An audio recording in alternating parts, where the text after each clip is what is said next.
どうもこんにちは、7000チャンネルと申します。漫画チェーンソーマンで最強の悪魔として登場した超越者こと根源的恐怖の名前を持つ悪魔。今回はそんな超越者のまとめ動画第2弾です。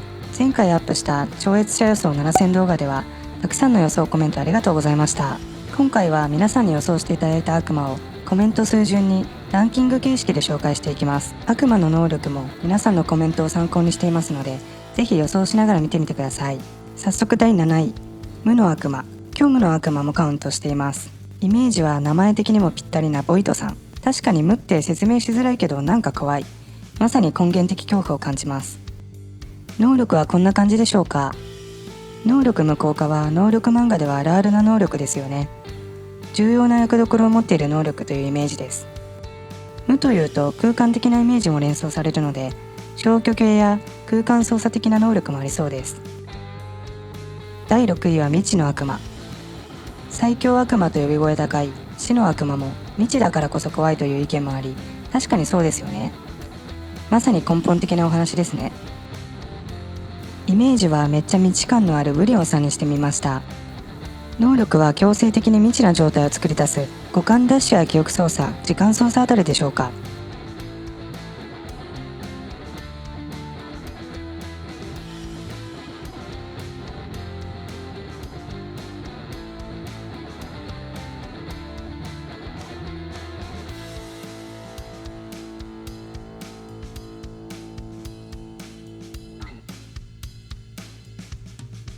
第5位は炎の悪魔。自然系はザ根源って感じがしますよね。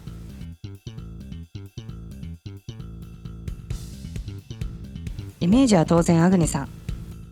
タツキファンとしては本気でスターシステム的に登場することを切望しております。能力も当然消えない炎ですよね。炎系能力といえばシンプルこそ思考理論で、あらゆる漫画で最強格なイメージです。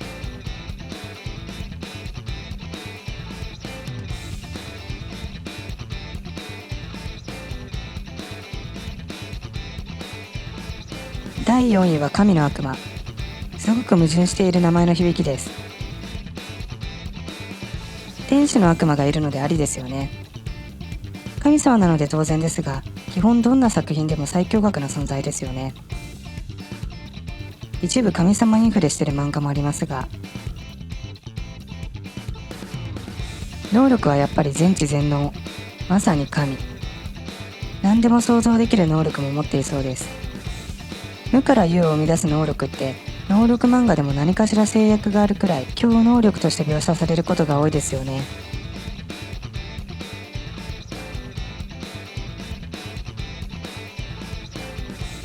第3位は恐怖の悪魔。意外にこの意見が多くてびっくりしました。というのもチェーンソーマンの世界の悪魔は名前が恐れられているほど強くなるので、恐怖という概念そのものには恐怖心は抱かないんじゃないかと思ったり、でも恐怖というワードからいろんな恐怖を思い浮かべてしまったりするので、やっぱり強いかも。能力としてはナルトの現実的な精神攻撃をしてきそう。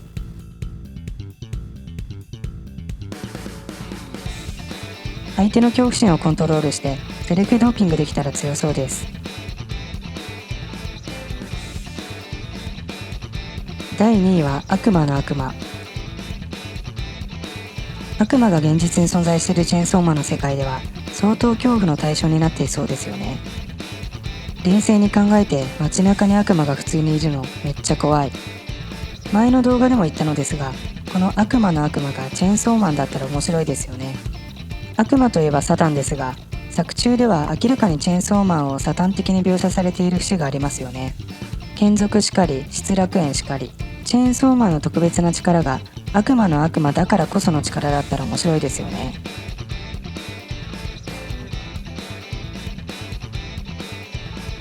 という妄想は置いといて能力予想。悪魔といえば神に近い強力な力を持っているイメージがあるので、こちらも全知全能でしょうか。ドロヘドロの悪魔なんかまさにそうですよね。あとは頭の中の天使と悪魔みたいな表現が多いように、ダークサイドに落とすための誘惑をしてきそうです。悪魔の悪魔がチェーンソーマンではないにしても、その悪魔をチェーンソーマンが食べることで悪魔がこの世から消えるエンドを見てみたいです。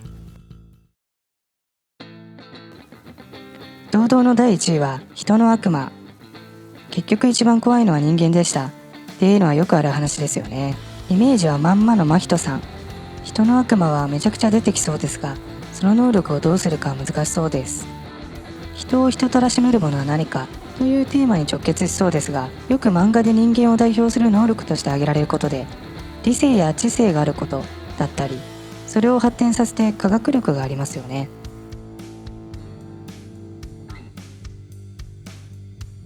あとは文字や言葉を用いた能力もありそうです。呪術廻戦の真人の人の表現がめちゃくちゃ秀逸なので、人の悪魔の能力は考えるのが難しそう。いずれにしても人の悪魔がチェーンソーマンに食べられて人類全員映画館行きする展開に期待してしまうのはサツキファンの定めでしょうか。人類絶滅してファイヤーパンチの世界につながるなんてことがあったら最高です。もしくはファイヤーパンチに出てくる祝福は人の悪魔が生み出した能力だったり、悪魔や魔人の力の名残だったりしたら面白いですね。話がそれてしまいましたが、いかがだったでしょうか。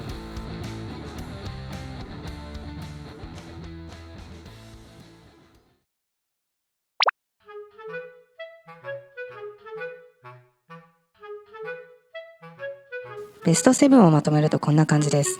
どれがラスボスになってもおかしくないくらい強そうですね。第2部では超越者がどのように扱われるかとても楽しみです。闇の悪魔を見る限り普通に戦っても勝てない異次元の存在なので、どう物語と絡んでくるのか気になります。他にもこんな超越者出てくるかもというご意見ありましたらコメント欄で教えてください。以上、第2回根源的恐怖の名前を持つ悪魔7選でした。もしまだ第1回の動画を見ていませんでしたらぜひ見てみてください。ご視聴ありがとうございました。